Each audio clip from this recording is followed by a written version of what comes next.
Hola, ¿cómo están? Les saluda Gloria Gómez Delgado.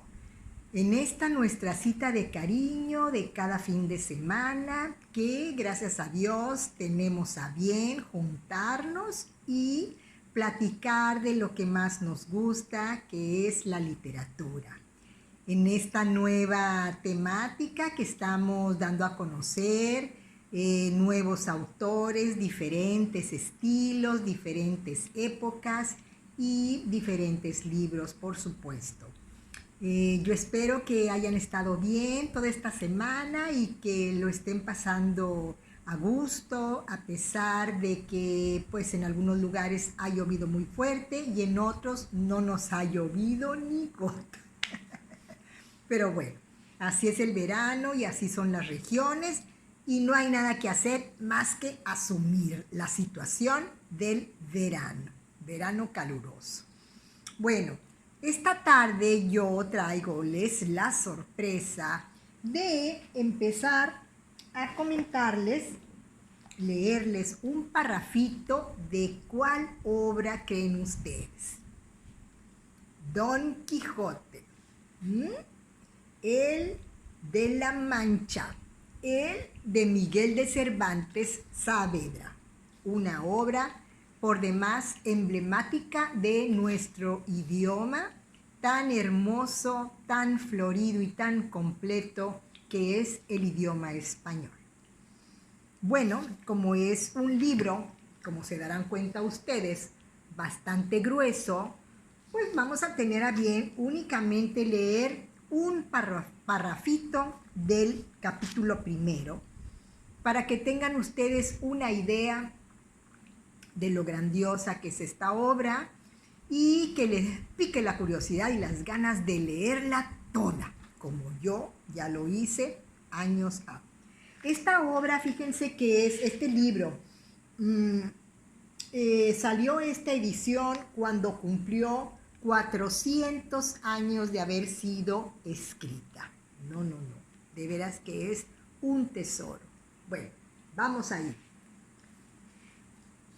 Primera parte del ingenioso hidalgo Don Quijote de la Mancha. Capítulo primero, que trata de la condición y ejercicio del famoso y valiente hidalgo Don Quijote de la Mancha. Es como una pequeña introducción. Esto ya les ha de sonar a ustedes bastante conocido.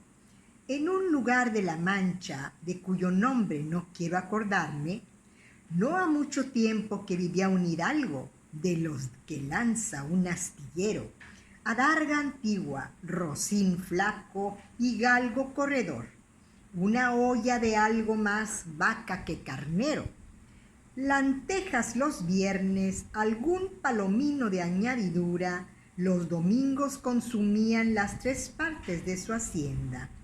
El resto de ella concluían suyo de velarte, calzas de velludo para las fiestas con sus pantuflos de lo mismo, y los días de entre semana se honraba con su vellorí de lo más fino. Tenía en su casa una ama que pasaba de los 40 y una sobrina que no llegaba a los 20 y un mozo de campo y plaza que así ensillaba el rocín como tomaba la podadera. Frisaba la edad de nuestro hidalgo con los 50 años. Era de complexión recia, seco de carnes, enjuto de rostro, gran madrugador y amigo de la casa. Quieren decir que tenía el sobrenombre de Quijada o Quesada, que en esto hay alguna diferencia en los autores, que de este caso escriben, aunque por conjeturas verisímiles se deja entender que se llamaba Quijana. Pero esto importa poco a nuestro cuento, hasta que en la narración de él no se salga un punto de la verdad. Es, pues, de saber que este sobredicho hidalgo, los ratos que estaba ocioso, que eran los más del año, se daba a leer libros de caballerías, con tanta afición y gusto que olvidó casi de todo punto el ejercicio de la casa y aún la administración de su hacienda.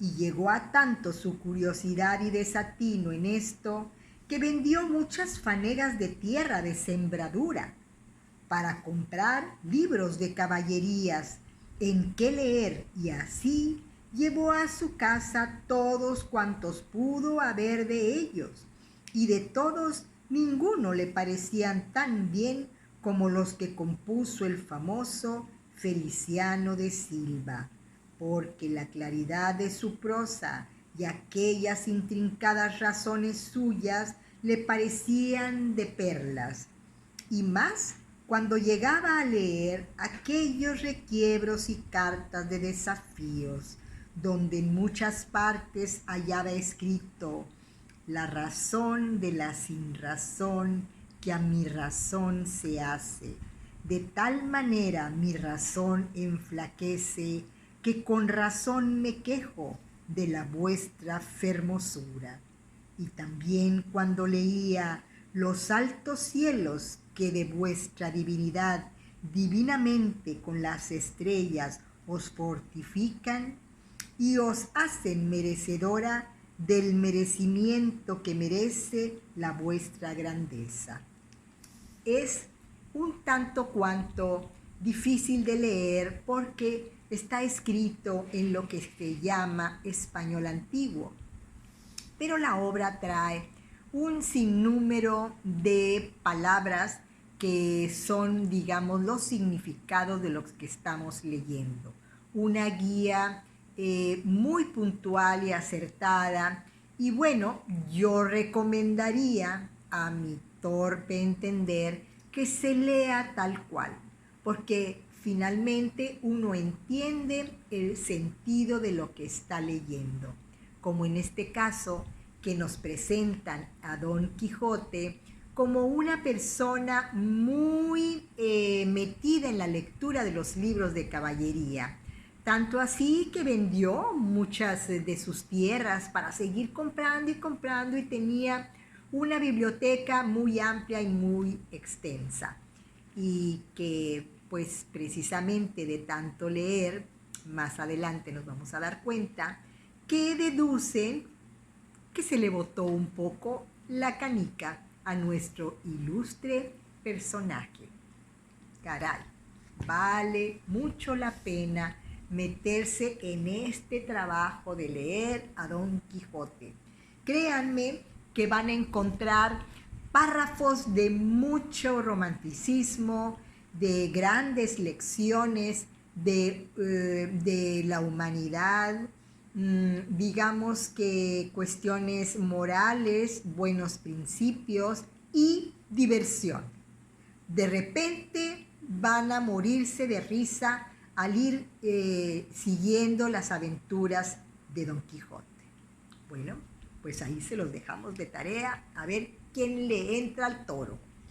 Y pues para seguir nuestra costumbre, vamos a tomar de mi libro Te quiero pa' siempre un relato, porque fíjense que en estos días me enteré a través de un comentario de una joven señora que estaba sumamente deprimida porque había tenido una pérdida que la había sentido muy profundamente, y se trataba, ¿qué creen?, de su suegra. Y bueno, yo me identifiqué con ella, me hice presente y le dije que a mí también me había sucedido una cuestión muy similar. A veces se da esa relación muy fuerte y muy auténtica entre una suegra y una nuera, aunque no es lo que nos dice la gente ni la costumbre, pero es cierto. Entonces, pues me acordé de un relato que escribí acerca de ella y de su magnífica personalidad. A ver qué les parece. Se llama La más antigua del pueblo. Con la ilusión de ver pasar a alguien por la banqueta, Desde muy temprano se sentaba en el porche de su casa. Fiel al balanceo, la mecedora emitía su riquirrán, acompasando la ansiedad que nacía de su soledad. ¿Qué día es hoy?, pensó. Ha de ser cualquiera. De pronto recordó el teléfono. Ojalá que en este día timbrara, pensó. Deseo escuchar una voz, pero no de alguien equivocado, sino una amable y cariñosa de alguno de los míos que me prometa una vez más venir a verme muy pronto. Ilusionada pensó en alguien que la sacara de esa contemplación cotidiana, de ese elucubrar intermitente en la búsqueda afanosa de la seguridad de seguir viva aún. Verano y primavera, u otoño e invierno la obligaban a cambiar sus vestidos, pero no su dignidad. Pacientemente recordaba uno a uno los momentos de su vida, y esa actividad era el mejor de los oficios que había tenido, o por lo menos de todos los que ella tenía memoria. Hurgar en el pasado, recrear sucesos, eventos, caras y formas a las que sin darse cuenta muchas veces cambiaba la historia de lo que fue o las caras de los que fueron. Y cómo no, si la única referencia de veracidad era ella misma y su propio pensamiento, pues a su lado ya no había ningún testigo fidedigno de su misma época, ni mucho menos de sus mismos quehaceres. De vez en cuando interrumpía su soliloquio mental para atender a Martina, la mujer que le acompañaba en casa y le preparaba sus alimentos. Esta era una buena mujer, pero a pesar de ello no le satisfacía su presencia, pues se trataba de una extraña, una total desconocida a quien debía tolerar, pues ya no era capaz de valerse por sí misma, a causa de sufrir de cataratas inoperables en ambos ojos y cada vez ver menos. Este era el día 1 de septiembre del 2005. Recordó alegre el himno nacional y lo cantó con fuerte voz como cuando era niña y junto con sus compañeros de escuela, un lunes cualquiera se veía a sí misma frente a la bandera. Qué hermoso era todo entonces, correr y jugar en grupo, estudiar y aprender las tablas de multiplicar, cantándolas rítmicamente. Pero aquellos días estaban muy lejanos y al tomar conciencia de ello, suspiró. Luego, le vino a la mente el recuerdo de cuando había sido maestra rural, siendo tan jovencita.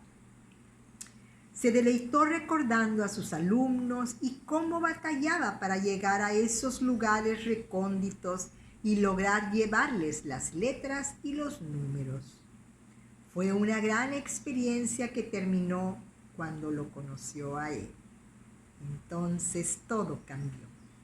Aquel hombre alto de ojos verdes que lucía una corona perfecta de blancos dientes cada vez que sonreía, cimbró todo su ser y supo entonces lo que era el amor.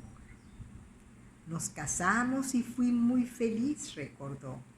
Luego, teniendo a nuestros 6 hijos, 3 niñas y 3 niños, y en ese momento mágico se escuchó a ella misma cantando canciones de cuna y sonrió con el ro, ro y las mañanitas, su canción favorita hasta el día de hoy, desde aquellos ayeres en que se vio frente a los pasteles de cumpleaños, que les horneaba gustosa a sus niños y niñas. Se preguntó, ¿pero en qué momento dejaron mi nido vacío? Es la ley de la vida más triste que hay para cualquier madre, pensó. Y esta vez, al suspiro, lo acompañó una lágrima que inevitablemente la centró en su realidad. De repente un cenzontle cantó sobre una rama de la bugambilia y la rescató de su melancolía. Volvió a recordarlo a él cómo le gustaba el canto de esa ave y cómo al admirarlo movía sus grandes manos como si dirigiera los cambios de tono de sus 400 voces. En esos instantes los dos reían a carcajadas, así tan juntos, como debieran haber permanecido siempre. ¿O acaso no fue esa la promesa que le hizo un día en que ella vio al mismísimo mar en esos sus ojos, inolvidables y adorados a más no poder? Pero una cosa es prometer y otra muy distinta cumplir. El pretexto del destino y otras nimiedades lo habían obligado a irse otra vez, pero ahora a un viaje eterno que contaba ya casi 20 años. Tú ya descansas en paz, eso creo y espero, pensó. En cambio a mí me has dejado condenada a hacerme cada vez más vieja y a estar sola, esperando cada día a que vuelva a amanecer para seguir en la espera. Me parece tan injusto. Entonces sintió rabia y un llanto impotente desgarró con gritos su garganta. Solamente los árboles de su patio fueron los mudos testigos del desahogo de su alma. Rápidamente cayó, limpiándose los ojos al recordar que las damas no lloran porque es símbolo de debilidad, que no tenía por qué dar de qué hablar a la gente malsana que solo se fija y critica, y menos ahora recordó que la tenían tan presente, pues se decía que muy pronto le darían un reconocimiento público como la persona más antigua del pueblo. Le dijeron que a la ceremonia vendría nada menos que el señor gobernador del estado y que le darían unos premios y regalos en medio de una gran fiesta de celebración a la que acudiría todo el pueblo.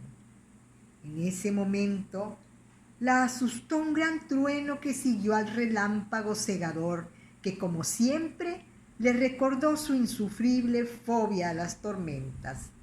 Apresuradamente se metió a la cocina y abrazó a Martina. Fue un instante tan fugaz como el relámpago mismo, e inmediatamente después se sentó a tomar la sopa que humeaba desde el plato, llenando de volutas juguetonas el ambiente. Al recordar sus últimos pensamientos interrumpidos por el rugido del cielo, se detuvo a reflexionar y cuando se sintió resuelta le dijo a Martina: «Yo no acepto ese nombramiento de la más antigua. ¿Cómo creen? No es cierto que yo sea la más vieja de todos. Mira tú, nomás yo les gusté. Así que te vas ahorita mismo a avisarles, Martina, que se busquen otra. Yo no. ¿Qué va? De ninguna manera». Y dicho esto, se dedicó a comer tranquila y liberada esa sopa tan caliente que casi quemaba su lengua, su boca toda, exactamente como a ella le gustaba. Mucho tiempo pasó desde aquel arrebato de enérgica manda más. Su vida transcurrió sin prisas, esperando y gozando lo que la vida le compartía, hasta que, poco a poco, como ocurre con los cirios encendidos, tantas veces un día se apagan, pero dejan alrededor el recuerdo de una gran luz y un bello chispazo tibio dentro de quienes lo ven.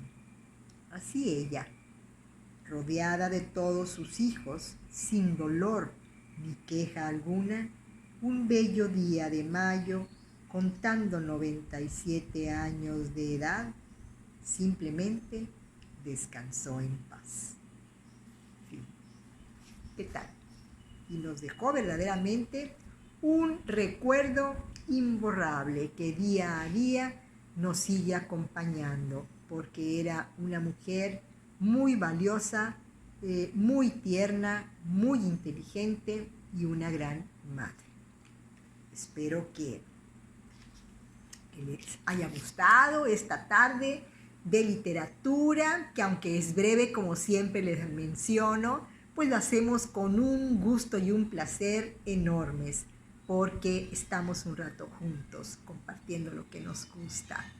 Ya saben que si les agrada lo que estamos haciendo, pues necesito que me pongan un like y algún comentario si tienen alguna idea de qué más es lo que podemos hacer. O le seguimos así, por este camino. Claro que sí. Bueno, pues yo les recomiendo como siempre que se cuiden mucho, que se diviertan más. Les doy las gracias por leer y por aquí nos vemos, si Dios lo permite, la próxima semana. Por lo pronto les mando un abrazo. Cuídense, por favor. Hasta pronto.